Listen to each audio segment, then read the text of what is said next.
Bachelor of hotel management లో university first rank, second rank, third rank. Sun International, Visakhapatnam, Hyderabad.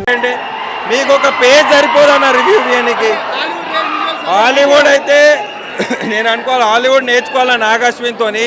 ఎన్ని twist ఇచ్చిండంటే మూవీస్లో మీకు lots of guest appearance. మీకు ఒక పేజ్ సరిపోదు.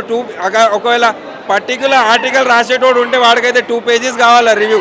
జస్ట్ సెల్యూట్ చేసి గెట్ లాస్ అయిపోవాలా థియేటర్స్కి వెళ్ళి నాగ్ అశ్విన్ అంటే రాజమౌళి తర్వాత రాజమౌళి వచ్చినట్టు. పార్ట్ 2 అయితే విల్ బి మైండ్ బ్లోయింగ్. కల్కి ఇంకా ఎక్స్పోజ్ కాలేదు, ప్రాజెక్ట్ కే ఏందో ఇంకా ఎక్స్పోజ్ కాలేదు.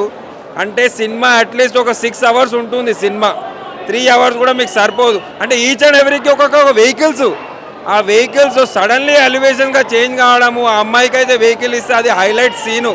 దీపికా పాదుకొని అది క్యాచప్ చేయడము. కానీ కమల్ హాసన్ అయితే మీరు చూస్తే ఫస్ట్ ట్విస్ట్లో అది పడిపోతాడు. అదైతే హైలైట్ సీన్స్ అవి, ఈచ్ అండ్ ఎవ్రీ సీన్స్. అంటే నెక్స్ట్ లెవెల్. అంటే ఈ మనిషి ఎంతవరకు ఆలోచించాడు, ఎంత కష్టపడ్డాడు 4 years వరకు. అంటే మీరు నాగ్ అశ్విన్ మైండ్ని రీడ్ చేయాలంటే నాగ్ అశ్విన్ మళ్ళీ పుట్టాలి, అట్లుంది. అంటే ఆయనకి ఈ వ్యూ ఎట్లా వచ్చింది యాక్చువల్లీ చూస్తే సింపుల్ స్టోరీ, కానీ దాన్ని ఎంత క్రియేటివిటీగా చేశాడంటే దేవుడు పుట్టాడు, దేవుడిని పుట్టడానికి ఆపాలని ఎంతమంది విలన్స్ వస్తారో దాని గురించి ఉంది. కానీ మూవీ అన్న క్రేజీ అన్న 1000 crores కొడుతుంది. కొట్టలేదంటే 10,000 బెట్. నేను ఇక్కడే ఉంటాను, నా పేరు రజనీష్ జైన్, రాసుకోండి. 10,000 నేను ఇస్తా. ఇది డెఫినెట్లీ బాగుంది. And second half and climax ultimate. అది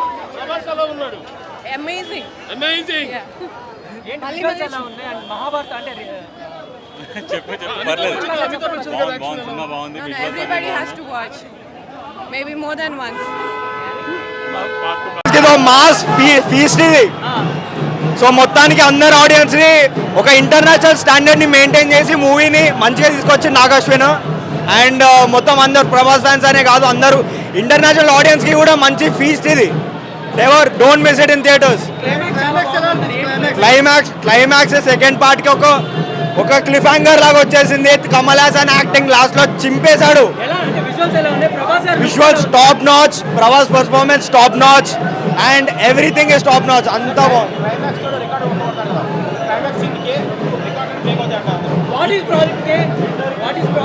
ప్రాజెక్ట్ కే ఇండియానే కుడిపేస్తాడు.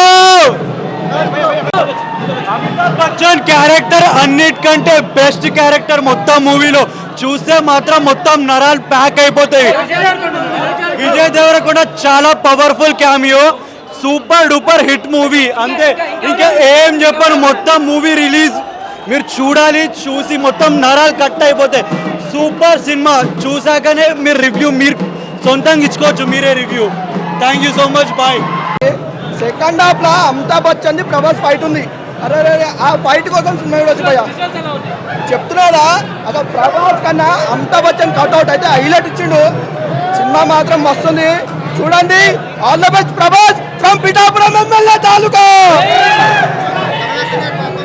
కమల్ హాసన్ అంత లేదన్న, లాస్ట్కి ఉందండి అది. కమల్ హాసన్ అంత లేదు. ఏమున్నా అమితాబ్ బచ్చన్ ప్రభాస్, అమితాబ్ బచ్చన్ ప్రభాస్. బాహుబలికి మస్తుంది. క్లైమాక్స్ నెక్స్ట్ పార్ట్ ఉందండి. లాస్ట్ ఒక 20 minutes సినిమా చూడాలంటే ప్రభాస్, అమితాబ్ బచ్చన్ వాళ్ళ కోసమే సినిమా. బాహుబలి బీటు, దంగల్ బీటు, అన్ని బీటు. జై పవన్ కళ్యాణ్, జై జనసేన. సినిమా చాలా బాగుంది. ఖచ్చితంగా చెప్పాలంటే తెలుగు మూవీ స్టాండర్డ్ అయితే కాదు, ఖచ్చితంగా హాలీవుడ్ స్టాండర్డ్. విజువల్స్ పీక్స్ ఉన్నాయి. స్టోరీ అయితే వేరే లెవెల్ ఉంది. ఆయన ఎలా ఆలోచించి రాశాడో అస్సలు అర్థం కాలే. ఒక్కొక్కరు యాక్టింగ్ టాప్ నాచ్ యాక్టింగ్ చేశారు. మ్యూజిక్ కొంచెం బెటర్ అయితే ఇంకా బాగుండేది. కల్కి సినిమాటిక్ యూనివర్స్ అని కంటిన్యూ చేస్తున్నారు. హోప్ఫుల్లీ తెలుగు సినిమా స్టాండర్డ్ ఇంకా పెంచుతుందని అనుకుంటున్నాం. జై రెబల్ స్టార్.